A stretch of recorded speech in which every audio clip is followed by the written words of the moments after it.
Opa! Fala moçada, tranquilo, na paz. Estou aqui para mais uma gravação de uma aula, onde nós vamos falar sobre um assunto bastante interessante, que são os recursos minerais e os combustíveis fósseis.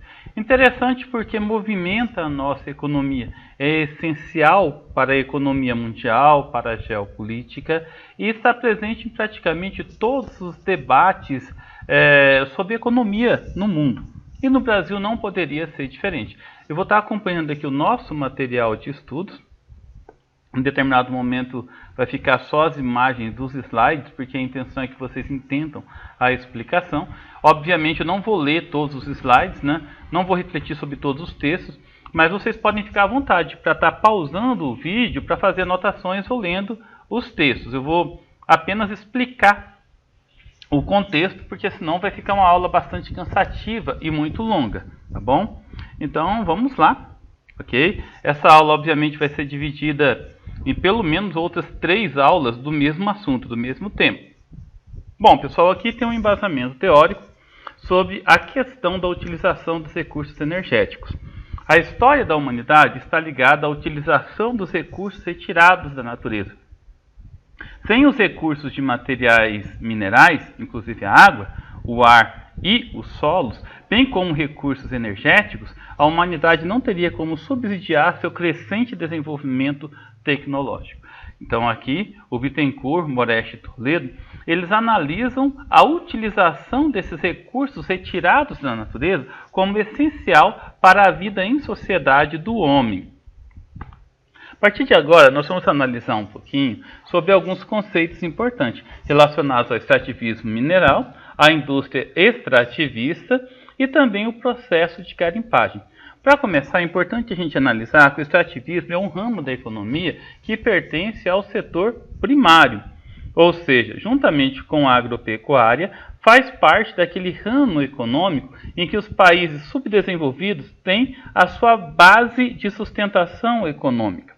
Então vamos analisar alguns conceitos. O primeiro é a garimpagem. A garimpagem é a exploração dos recursos minerais de forma simples. A imagem que vocês estão vendo no slide representa um processo de garimpagem aqui do Brasil. Nesse processo não existe emprego de tecnologias mais avançadas, como os maquinários. Em geral, ocorre diretamente do leito fluvial ou em depósitos aluviais, ou seja, é relacionado àquilo que é retirado diretamente do leito do rio ou nas proximidades dos rios. Os minerais, ou seja, aqueles compostos químicos, que é resultante do processo da garimpagem ou do extrativismo, né, é um elemento químico resultante de processos inorgânicos. Pessoal, esses minerais são encontrados naturalmente na crosta terrestre. E aqui eu coloquei o exemplo de 2 minerais que são extremamente importantes para a nossa economia. A hematita, que é o minério de ferro, e a bauxita, que é o recurso mineral que produz o alumínio. E o Brasil é um grande produtor desses 2 tipos de minérios. A indústria extrativista mineral, ela beneficia os minerais em grandes quantidades para outras indústrias, tanto a pesada quanto as de bens de consumo. E aqui nós temos exemplo das indústrias siderúrgicas. A indústria siderúrgica é aquela que é responsável por fabricar o aço ou os laminados de aço. Além do minério de ferro como o carbono, ela beneficia minérios metálicos como o cromo, a magnetita, o molibdênio, o níquel, entre vários outros. Alguns dos minerais mais importantes do mundo são a cassiterita, que fabrica o estanho, e aqui no Brasil nós temos algumas boas reservas, né, principalmente aqui no estado de Mato Grosso. A bauxita, nós também temos grandes reservas aqui no Brasil. A pirolusita, que fabrica o manganês, o Brasil também é um grande produtor. E a calcopirita, que produz o cobre. A distribuição desses recursos minerais pelo mundo é bastante irregular. É irregular porque, pessoal, nenhuma nação no mundo tem a quantidade que precisa. E isso estabelece uma interdependência entre os países pelo mundo em busca desses recursos. Nas imagens que vocês estão observando, nós temos aí como que é distribuído esses recursos minerais. Olha só, aqui nós temos o ferro, os países maiores produtores do mundo, né? Brasil, China, Austrália, o cobre, né? Chile, Austrália, Indonésia, o chumbo, China, Austrália, Peru, Canadá, né? A bauxita, Austrália, China, Brasil, o manganês, né? Brasil, República Sul-Africana, Austrália, China, o níquel, né? E assim por diante, os principais produtos. Vou dar um destaque aqui para o petróleo.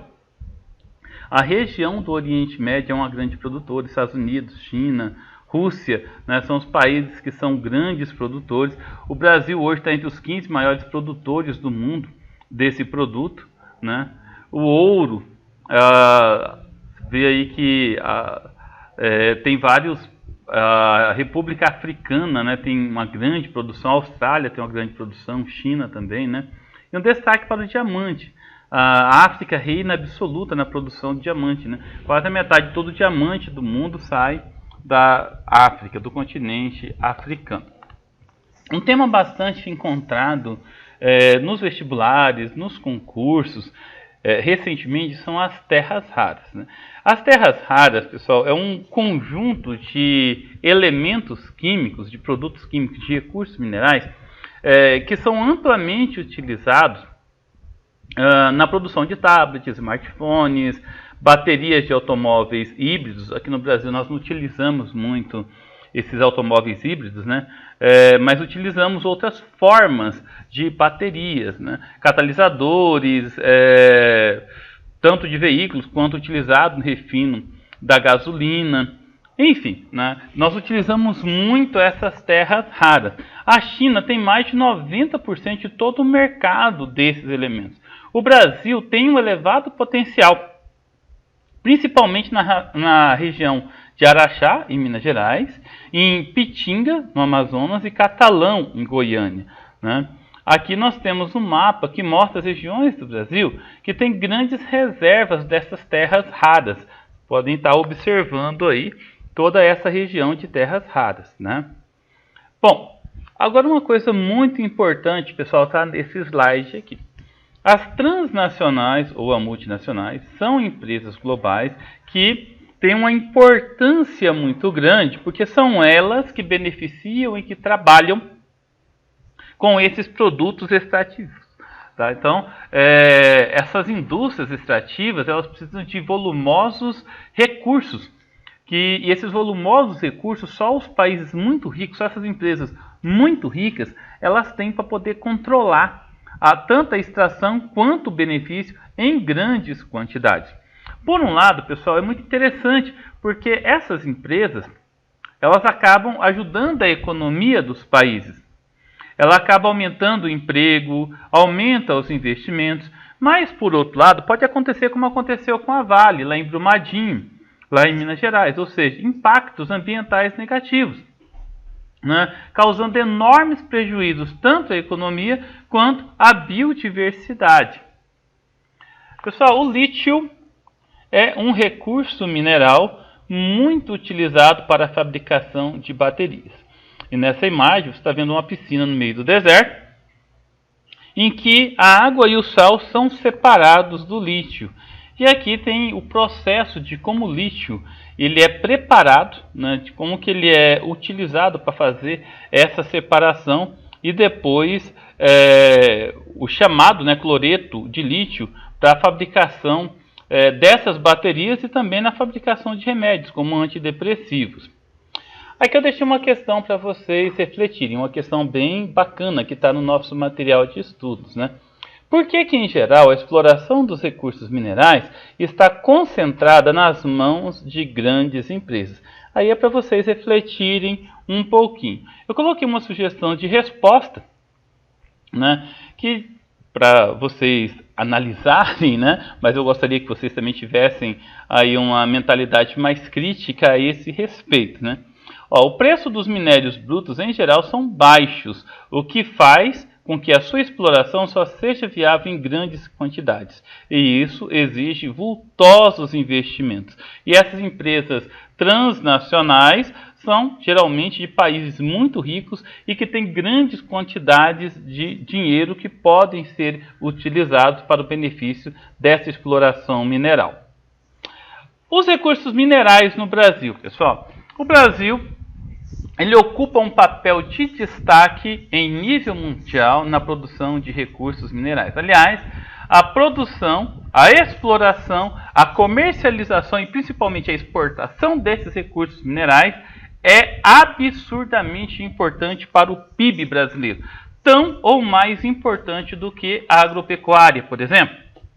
Nós temos algumas áreas que têm uma característica muito forte, né, que se destaca. A região dos Carajás, a Serra dos Carajás no Pará, o quadrilátero ferrífero lá em Minas Gerais, né, na produção de minério de ferro, maciços do Urucum, as bacias de Santos e de Campos no litoral brasileiro na produção de petróleo, né? E aqui nós temos um mapa brasileiro que mostra os principais produtos. Então o Brasil ele é bastante rico em recursos minerais. O Brasil ele depende da produção desses recursos extrativistas para a sua economia, para o seu PIB. É claro que para alguns nós somos pobres, como o carvão mineral, nós somos bastante pobres, tem muito pouco, né? Só aqui na região de Santa Catarina nós temos algumas reservas, mas é bastante pouco. Mas no demais, né, ferro, bauxita, cassiterita, nióbio principalmente, né, petróleo, nós temos quantidades muito avantajadas desses produtos. Então, só reforçando, né, no Brasil destaca-se, né, como áreas de extração mineral a Serra dos Carajás, no sudeste do Pará. Aliás, o projeto Grande Carajás é da década de 1970, né?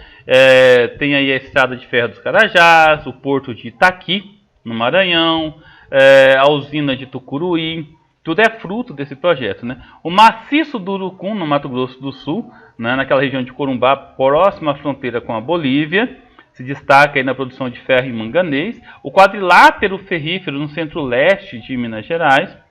A plataforma continental brasileira entre os estados do Espírito Santo, São Paulo e Rio de Janeiro, pela extração de petróleo, a região do pós-sal e do pré-sal.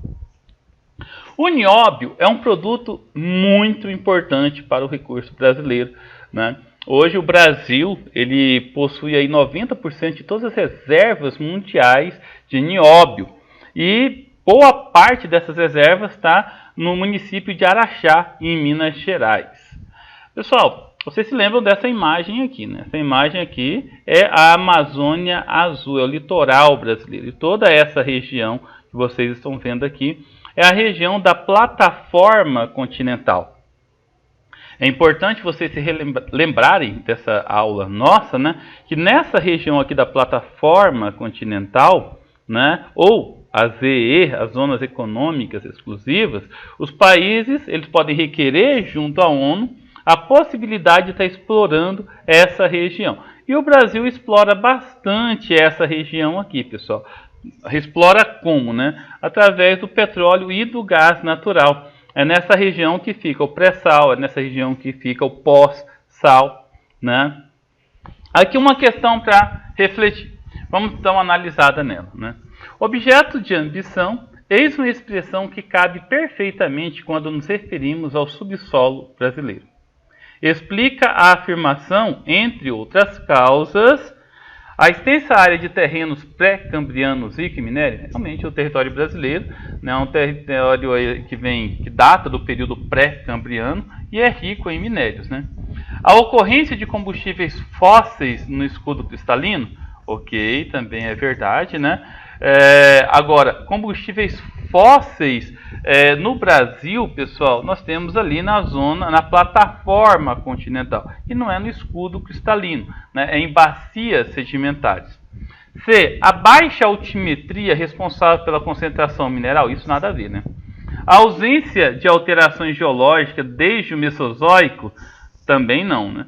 Os vários aspectos de glaciação durante o Cenozoico, gente, a glaciação foi mais nas regiões do Ártico e da Antártica, naquelas regiões após a linha, né, do Ártico. Então, a alternativa correta é a letra A.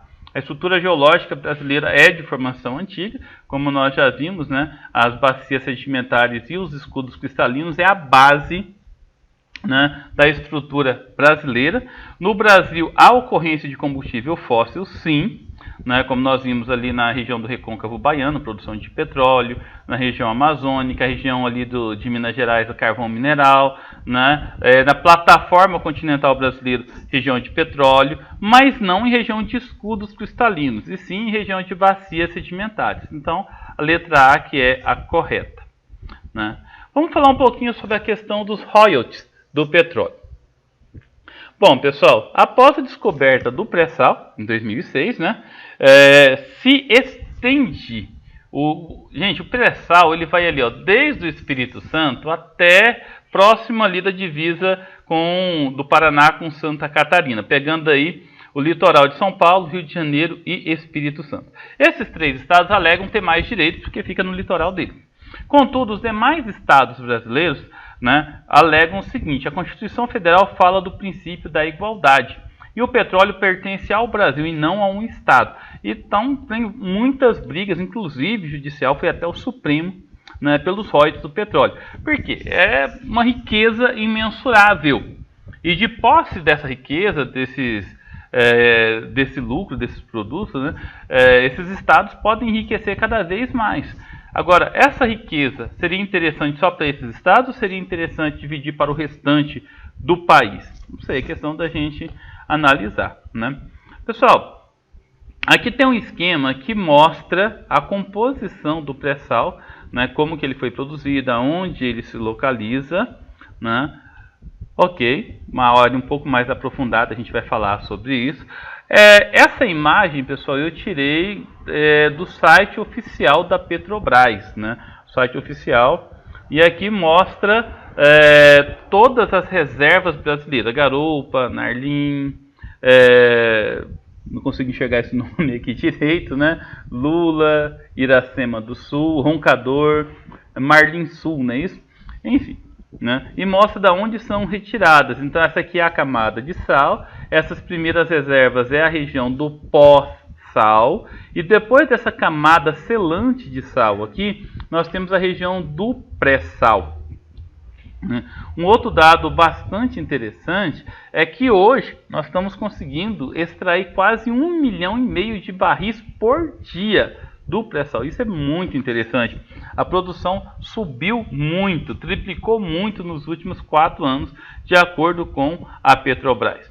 Outro dado bem interessante, pessoal, que a região do pós-sal tem 4.108 poços e extrai 500 mil barris por dia, enquanto que o pré-sal tem 77 poços e extrai 1,5 milhão de barris por dia. Isso dado de 2018, hoje deve estar muito mais, né? Deve ter aumentado.